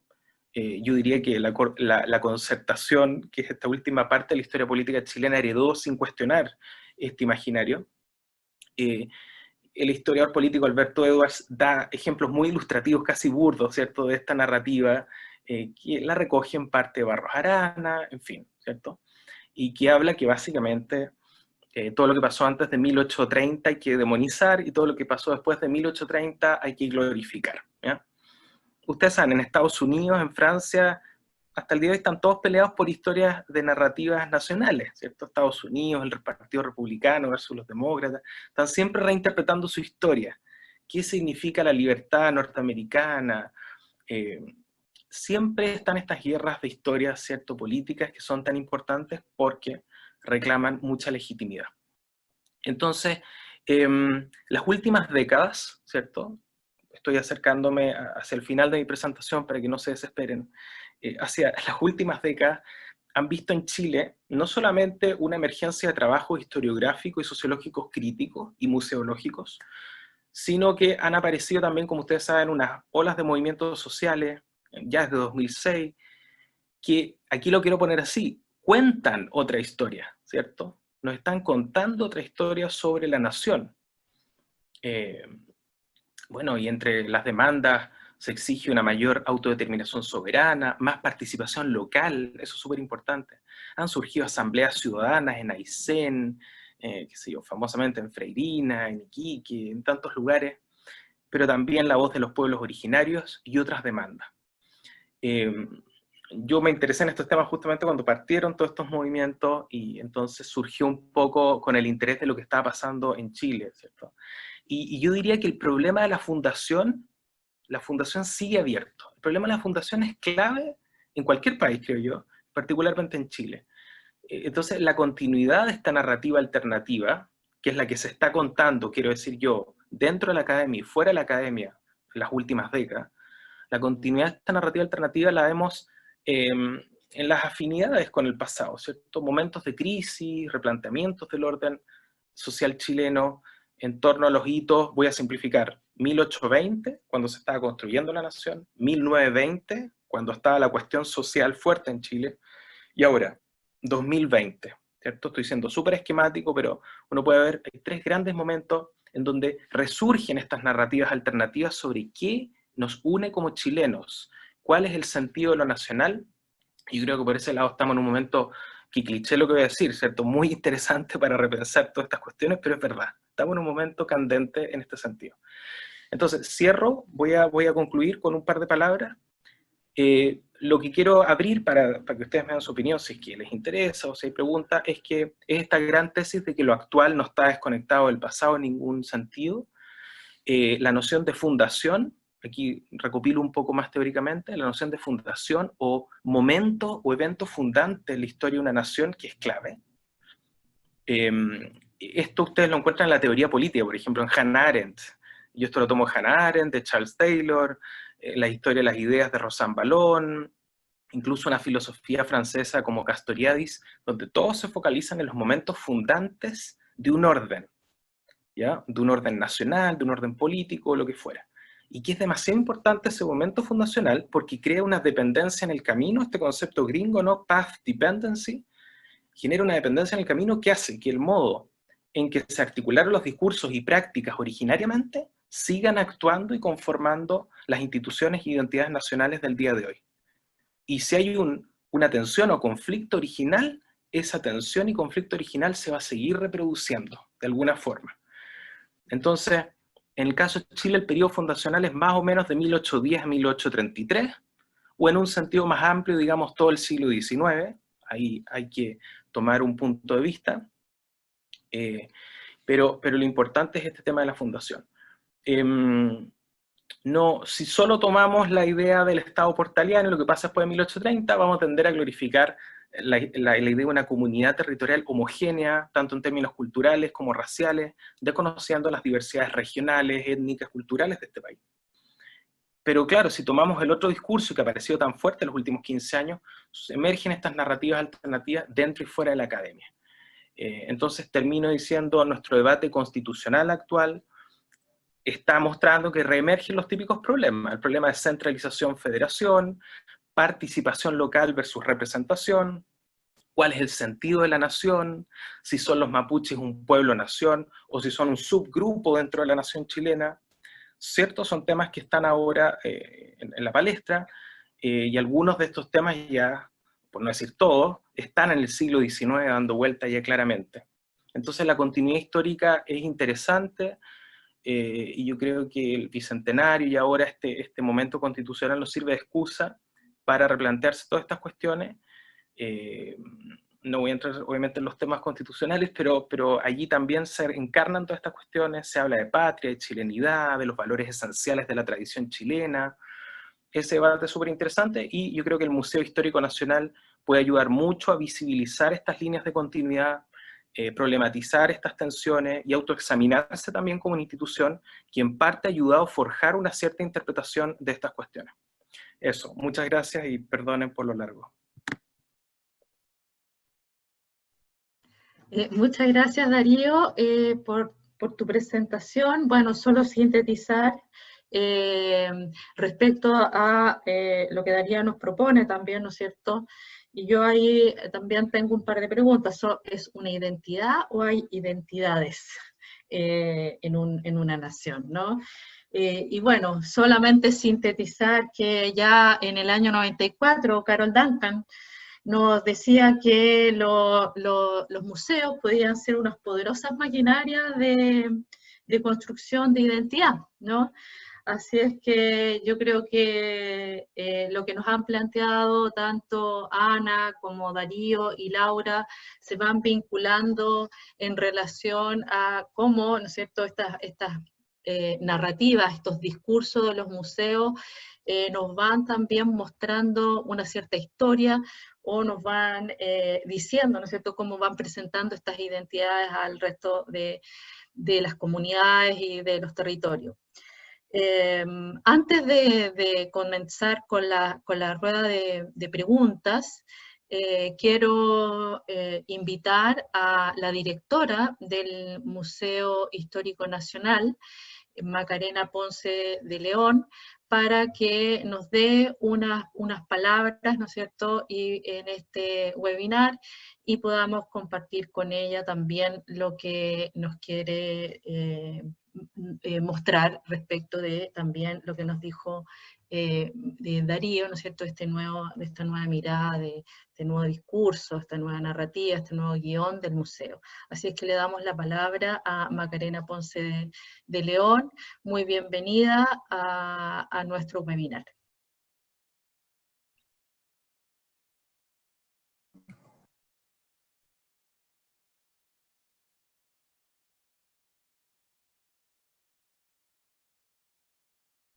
Macarena, te damos la palabra. Hola, ¿qué tal? Buenos días. Buenas tardes, en realidad. Mi video no lo puedo poner porque me dicen... Ahí sí, ya, no he dicho nada, no he dicho nada. Lo primero que nada, darle las gracias al laboratorio de la Universidad de Chile, al laboratorio de museos, por esta invitación. Nosotros participamos en el proyecto como Museo Histórico Nacional y muy interesante, muy importante estar también en los eventos y en este tipo de conversaciones. Sobre todo pensando, y aquí quiero agradecer a los 3 expositores, lo importante que es para el museo y para el equipo que está dirigiéndolo, contar con experiencias similares, con saber que hay otras instituciones y otros equipos que se están preguntando y que están enfrentando problemas y temas tan complejos como lo que significa los desafíos de tener un guión, un relato, una historia, en este caso, múltiple, ¿ya? No quiero acaparar para nada el micrófono, solo quería agradecer.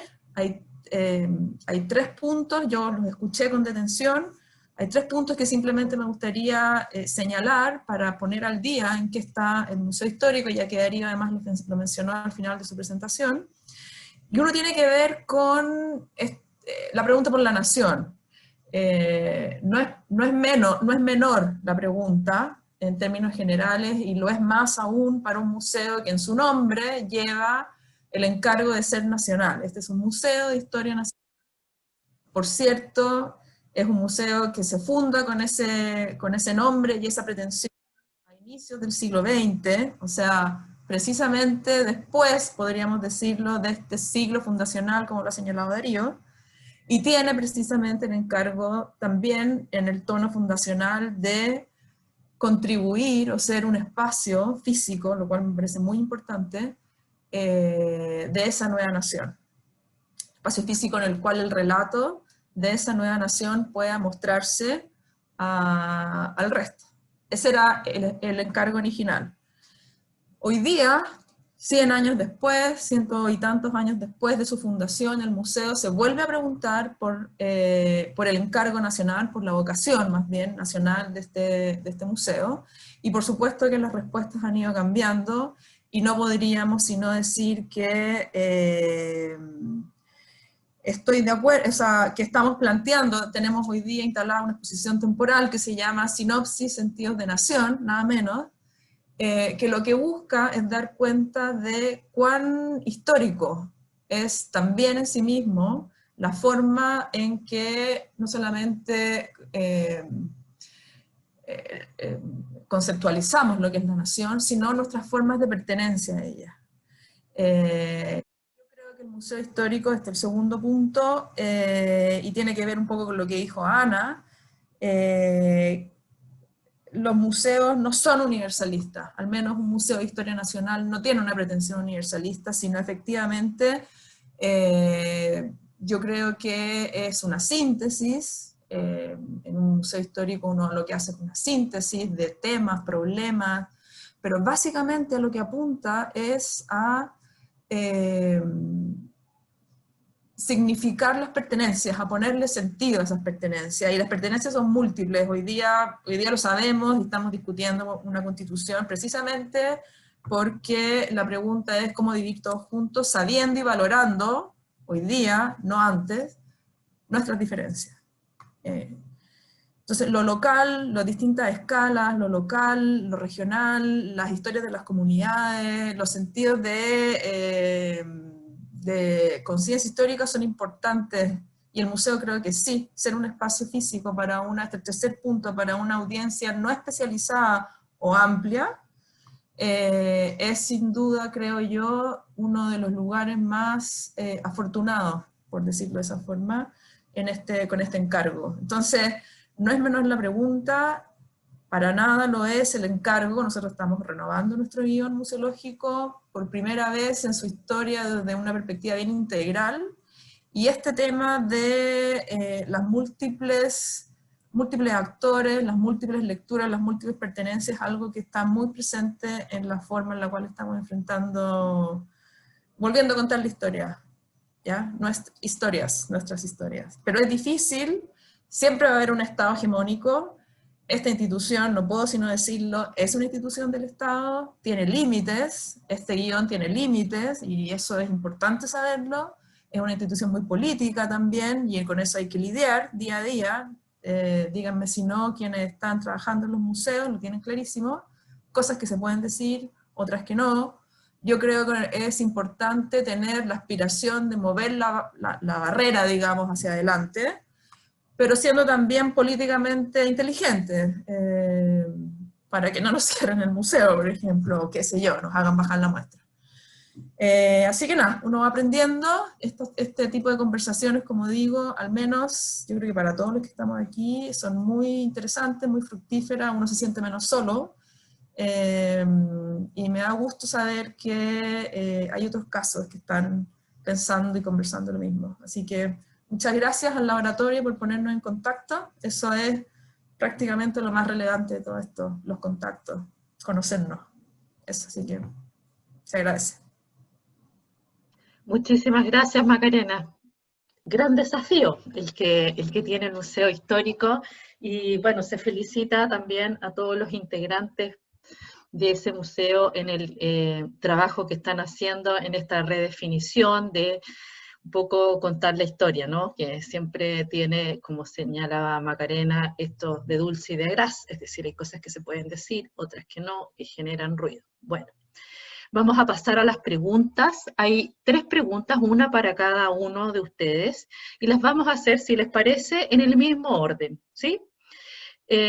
Para que ustedes también las puedan ir registrando y anotando. Voy a leerlas, digamos, un poquito más pausado para que puedan ir tomando apuntes. Para Laura, a través del Facebook nos preguntan si tú podrías comentar un poco más sobre la relación entre los MBA guaraní y el equipo del museo respecto de la acción de la construcción de la curaduría, es decir, como de la expografía y también de la construcción de la colección que ustedes finalmente presentaron. En la formulación, ¿no es cierto?, de esta narrativa sobre la forma de vida guaraní, en contraste, ¿cierto?, con las narrativas más comunes construidas desde las instituciones de memoria como los museos, ¿no? ¿Cómo se generó? ¿Sí? Bien. La pregunta también, hay una segunda también, digamos, pregunta o una segunda cuestión, Laura, que si también podrías comentar cuáles fueron como estos desdoblamientos, ¿no es cierto? Esta forma de movilizar esta exposición con el equipo, cómo pudieron lograr este trabajo entre los diferentes interlocutores, ustedes con la comunidad. Y si pudiera, te plantean acá, si es posible pensar la exposición y su proceso como una táctica de restitución de la palabra del otro en procesos de diálogos interculturales, ¿no? Si en esta exposición, ¿no es cierto?, podría ser una buena estrategia para nuevamente generar un vínculo intercultural entre el museo y, en este caso, con esta comunidad, pero a lo mejor pudieran haber otras, ¿sí? Esas son dos en una, digamos. Para Ana, te preguntan si tú podrías comentar también un poquito más respecto de esta posibilidad, de estas múltiples voces o de la polifonía en los procesos institucionales de diálogo interculturales en las exposiciones en los museos, es decir, de qué manera, ¿no es cierto?, estas múltiples voces también generan un diálogo y una muestra a lo mejor, ¿no es cierto?, más identitaria, más compartida, más desde la sociología crítica, por cierto, ¿ya? Y la tercera pregunta, que es para Darío, dice, ¿cómo representar a las comunidades migrantes y a los pueblos originarios en las instituciones culturales, más allá de los estereotipos, estigmatizaciones, como primitivismo, exotización, subalternización, atemporalidad, a historicidad, ¿no? ¿Cómo se puede, digamos, piensas tú mostrar esto? ¿Cómo se podría representar a las comunidades derribando estas representaciones también sociales y estereotipos que existen respecto de estas comunidades? Así es que les doy la palabra. Partimos con Laura, luego con Ana y finalmente con Darío. Gracias. Bueno, muchas gracias por las cuestiones que son absolutamente fundamentales. Voy a empezar respondiendo la última cuestión que me colocaron, ¿no? La organización de exposiciones a través de curadurías compartidas como una táctica de restitución de la palabra del otro. Sí, yo creo que es absolutamente, esta es de hecho la intención. La intención es de hecho llevar al otro, no hablar del otro a partir de nuestro propio punto de vista, sino que el otro hable sobre sí mismo, que de alguna forma construya él mismo una autonarrativa. Solo que esta autonarrativa no se construye no es un monólogo, es un diálogo. Y esto yo creo que es un elemento fundamental para pensar cómo las relaciones tienen que ser establecidas entre los museos y estas otras comunidades, asociaciones, colectivos, etcétera, que forman parte de la realidad en las cuales formamos parte, ¿no? Y de hecho, fue por esto, fue porque la idea era darles la voz y que ellos hablasen desde su punto de vista sobre ellos mismos, por los que planteamos este tipo de metodología. Primero invitarles, ver si estaban interesados o no, y luego hacer varias reuniones. ¿Qué es lo que ocurrió? Había dos representantes de cada comunidad y estaba el equipo del museo. ¿Quién formaba el equipo del museo? De esto tampoco he hablado porque tenía un poco de miedo de salirme mucho del tiempo. Pero en el equipo del museo estábamos, bueno, yo, que en aquel momento era responsable por las colecciones de etnología indígena, y aunque yo no soy especialista en guaraní, sí que había ya trabajado de alguna forma con las comunidades de la región, por varios pequeños proyectos. Entonces yo ya tenía también una relación personal con algunas personas de estas comunidades, de la misma forma que algunas otras personas que hicieron parte de mi equipo. Tenía, por ejemplo, un alumno de doctorado que también había estado trabajando con estas comunidades, entonces había una relación previa. Algunas de las personas de los guaraní que hicieron parte, los habíamos inclusive en años antes invitado para participar en eventos de la universidad. Entonces, digamos, es una relación que no surge de la nada, es una relación que ya venía siendo construida a lo largo del tiempo a través de diversas acciones. Entonces, había una relación institucional, si de alguna forma se puede decir así, en la medida en que somos el museo y las comunidades con sus representantes, pero había una relación personal que ya venía siendo construida antes, y esto también yo creo que facilitó mucho las cosas. Porque de lo que se trataba en el fondo era de esto, de establecer un diálogo, de estar escuchando lo que los otros tenían que decir y de aceptar y de negociar todo el tiempo cómo ir construyendo un discurso que es un discurso de alguna forma que cuestiona el estado de cosas. Ahora oyendo a Darío sobre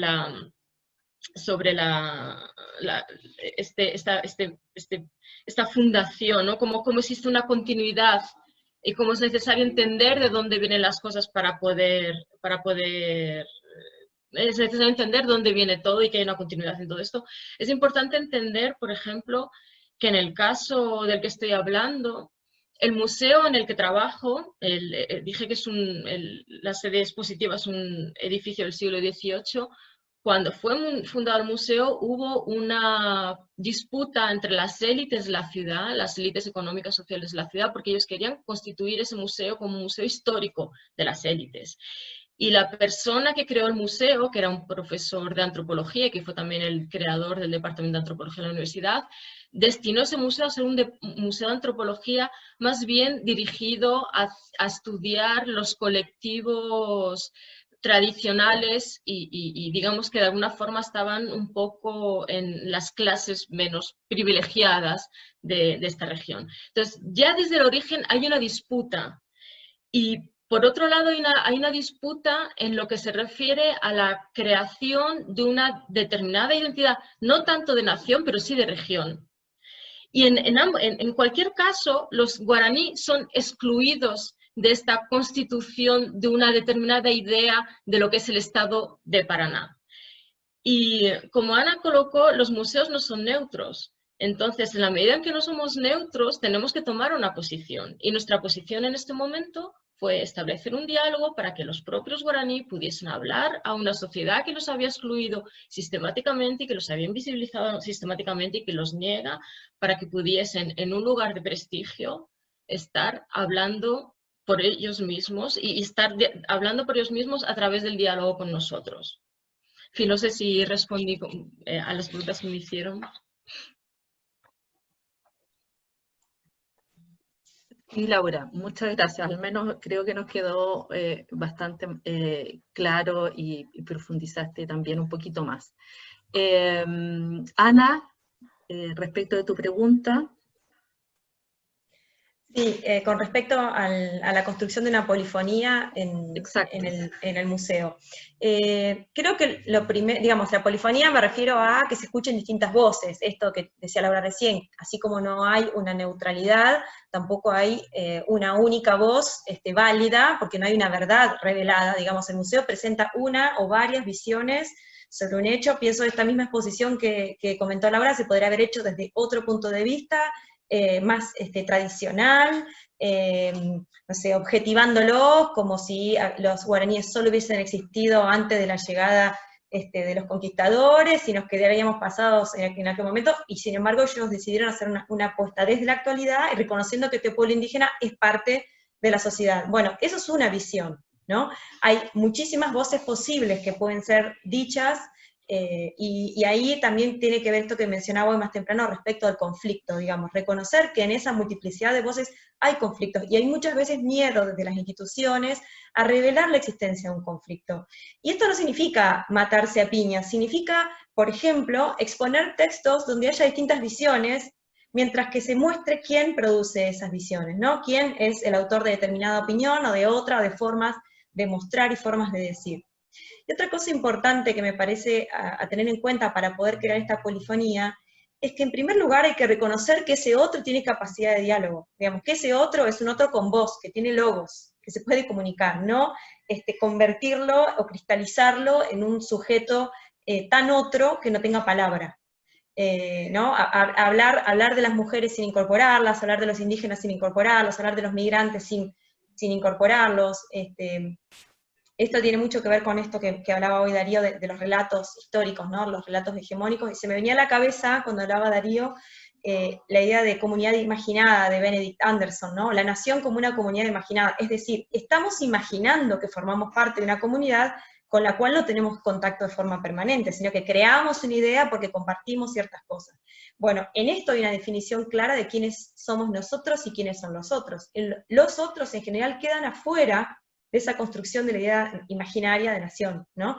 Entonces, en esta polifonía, la propuesta es pensar quiénes otros están compartiendo este mismo espacio, esta misma sociedad, y que sin embargo, históricamente, o por momentos, no han tenido la posibilidad de participar como interlocutores válidos, ¿no?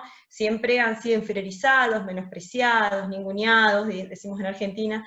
Entonces, la polifonía tiene que ver con eso. Primero, reconocer ese otro como un sujeto con voz, con diálogo, escuchar, y participar en conjunto en las decisiones que se toman respecto de estos momentos, que ya sean expositivos o productivos.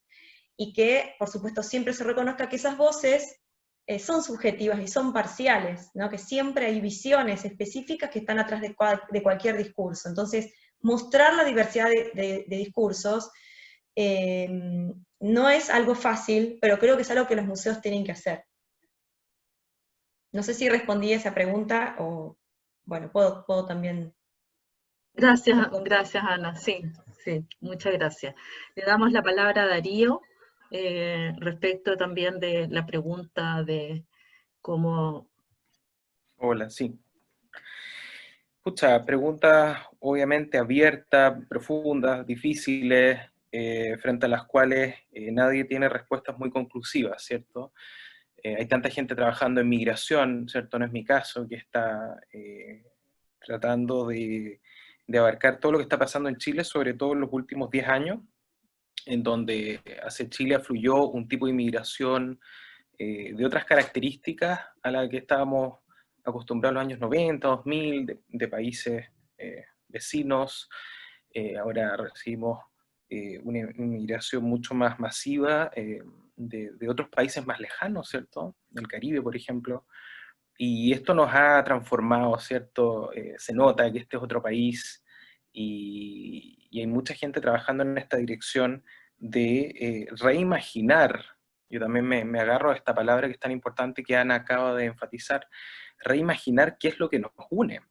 Esta es una historia totalmente abierta que estamos en proceso de escribir, de reescribir, qué nos une como chilenos. Es decir, el sentido de la nación, de lo único que yo estoy seguro, es que tiene que moverse hacia una cuestión mucho más vasta, mucho más diversa, ¿sí? Pero sigue siendo una unidad, ¿cierto? Aquí hay algo, para bien o para mal, que unifica a los chilenos, ¿cierto? A los estados nacionales, y que permite, por ejemplo, que la democracia funcione dentro de ciertos límites, que muchas instituciones funcionen. La nación ustedes lo pueden ver como un pegamento, ¿cierto?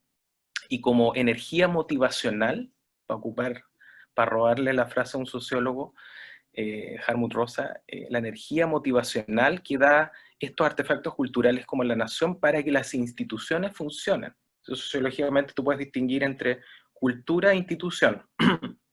Antes la sociología clásica hablaba de actor-estructura, ¿no? Aquí podemos responder. La nación es un sentido imaginado de lo que somos, que es extremadamente estimulante, o ha sido, y descarga una serie de energías o de motivaciones que permiten que instituciones funcionen, como las instituciones de representación popular, como las instituciones democráticas, como lo que llamamos una esfera pública de discusión, de debate país a nivel nacional, en fin.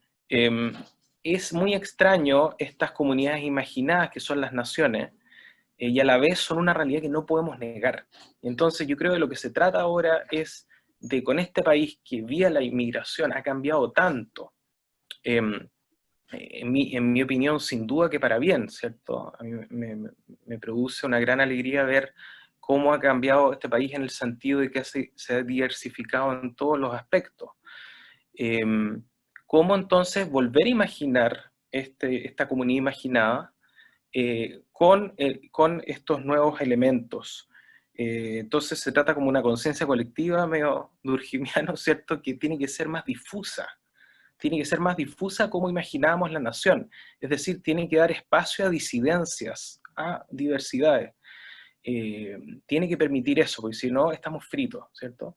Y yo creo que ese es el desafío ahora, y tenemos que reexaminar nuestra historia. Yo soy un convencido de esa cuestión.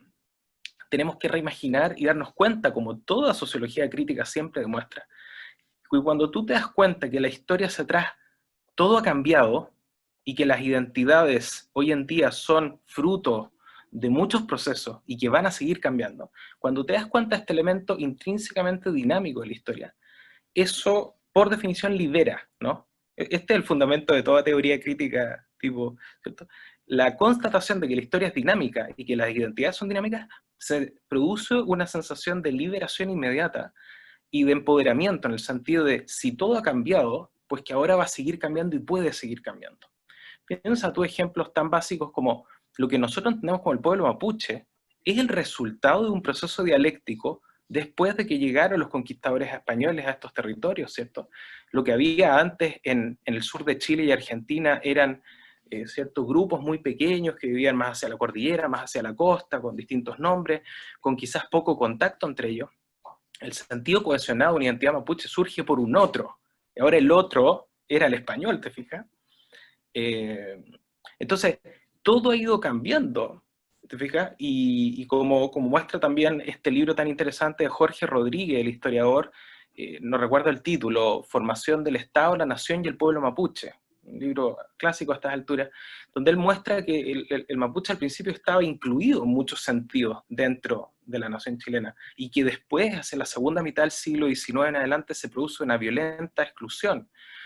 Entonces, sin entrar en las medidas políticas y económicas que creo yo son necesarios para volver a una amistad y a un diálogo fluido, ¿cierto?, con los pueblos originarios, y bueno, con los inmigrantes en otro sentido, sin entrar en esas cuestiones, para quedarme solo en la parte cultural, en los aspectos culturales. Tenemos que, obviamente, poder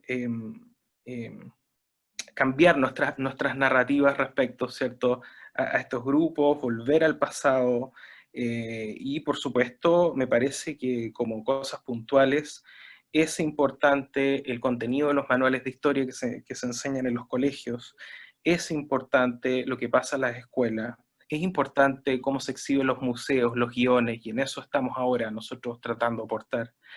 Es importante las representaciones artísticas. Yo soy quizás ingenuamente, me van a decir, un convencido que la cultura tiene un poder independiente de las estructuras estatales y económicas. Hay que consolidar una independencia y una autonomía de prácticas, representaciones del mundo artístico. Integrar, por supuesto, a estos pueblos en los currículum educativos. Estas son medidas, ¿cierto?, que se vienen implementando en varios países, que en algunos sentidos han querido inclinarse hacia una interculturalidad, otros hacia una multiculturalidad. También estas diferencias las exploramos con Marisol Facuse en un artículo. ¿Y cómo se llama? Y todas las medidas reparatorias que por supuesto siempre se implementan con pueblos o comunidades que han sido históricamente, ¿cierto?, excluidas como este. Entonces, para no extenderme más, yo terminaría en el sentido también de lo que dije en mi presentación, y yo creo que los seres humanos somos seres narrativos, como dicen muchos, ¿cierto?, McIntyre, por ejemplo, somos seres que nos contamos historias, estamos constituidos así. Nuestra pertenencia a la nación chilena, si ustedes lo ven así, es nuestra pertenencia a una historia. Se ha contado una historia y nosotros encontramos un punto de anclaje a esa historia. Yo nací en tal lugar y mis papás no sé quién. Entonces, hay un potencial no menor en este recontarse las grandes narrativas que nos unen como nación. Eso. Muchas gracias, Darío. Muchas gracias a Ana y a Laura. Sin duda, este ha sido un comienzo bastante fructífero, nos ha llenado de interrogantes, algunas de ellas, ¿no es cierto?, que nos llevamos con nosotros para ir trabajando también en nuestro espacio. Creo que aquí, sintetizando, digamos, humildemente las presentaciones, creo que en la interpelación que cada uno de ustedes nos ha hecho respecto de fundamentalmente cómo intencionamos la participación ciudadana en la construcción, ¿no es cierto?, de los guiones y de los museos, es un tema de la ciudadanía en toda su magnitud, ¿no es cierto?, con todas sus diferencias y con todas sus desigualdades también. De qué manera, ¿no es cierto?, también el museo se transforma en un agente democratizador de la cultura y del patrimonio, que es parte también de los territorios como una herencia que vamos recibiendo y que también hay que replantear cómo los objetos nos van narrando esta historia y quiénes la narran. Cuando Ana también nos decía esto de las múltiples voces y de mostrar, no es que hay una sola verdad, sino que hay múltiples interpretaciones de los hechos y de las situaciones históricas que han ocurrido, elementos, ¿no es cierto?, que están, o conceptos que están muy vinculados al área del patrimonio, ¿no es cierto?, de las ciencias sociales, etcétera, de la antropología. Cómo vamos generando también sinergia entre los distintos espacios museales en los cuales podamos ir nutriéndonos de las experiencias. Me parece que ha sido realmente muy, no solo interesante, sino que provocador para ir generando otros espacios de discusión. La experiencia que nos narraste, Laura, de cómo ustedes participaron, ¿no es cierto?, y cómo estas visiones desde la institucionalidad se abre, ¿no es cierto?, a una mirada y logra entender también cuál es su forma, ¿no? Esto de queremos vender también nuestros objetos y nosotros quedamos con, no, pero esa no es la función del museo, y cómo ustedes lograron también generar esos espacios y esa apertura de entender cuál es la forma de entender, ¿no es cierto?, su propia cultura del otro. Esta palabra del otro, es muy importante, y también Darío que nos habla, ¿no es cierto?, de esta identidad nacional que finalmente no es una, ¿no?, sino que entender que tenemos múltiples identidades, múltiples historias, y que todas ellas pueden ser narradas. Y finalmente, ¿no es cierto?, ni los museos están ajenos a ser, digamos, parte de una realidad social, política, económica, que sin duda también condiciona las narrativas, ¿no? Y en ese sentido, bueno, cómo vamos transitando desde una postura que a veces es más práctica, más técnica, hacia una más emancipadora, como diría Habermas, ¿no?, respecto de ir transformando y ser más agentes de cambio, y cómo los museos también se transforman en estos agentes educativos y de cambio. Bueno, sin más, ¿no es cierto?, estamos en la hora, así es que agradecer a Ana Buñones, a Laura Perejil y a Darío Montero por esta exposición respecto de sus experiencias, sus reflexiones y sus miradas, y nosotros como laboratorio invitar a ustedes, ¿no es cierto?, y a todas las audiencias para el día 18 de diciembre a un segundo webinar que va a estar organizado por el Museo de Arte Popular Tomás Lago, MAPA, y enviaremos, ¿no es cierto?, toda la información correspondiente a sus correos. Así es que no les quito más tiempo. Muchísimas gracias a todos, a todas y a todos los que participaron en este webinar de hoy día, ¿no es cierto?, y muchísimas gracias.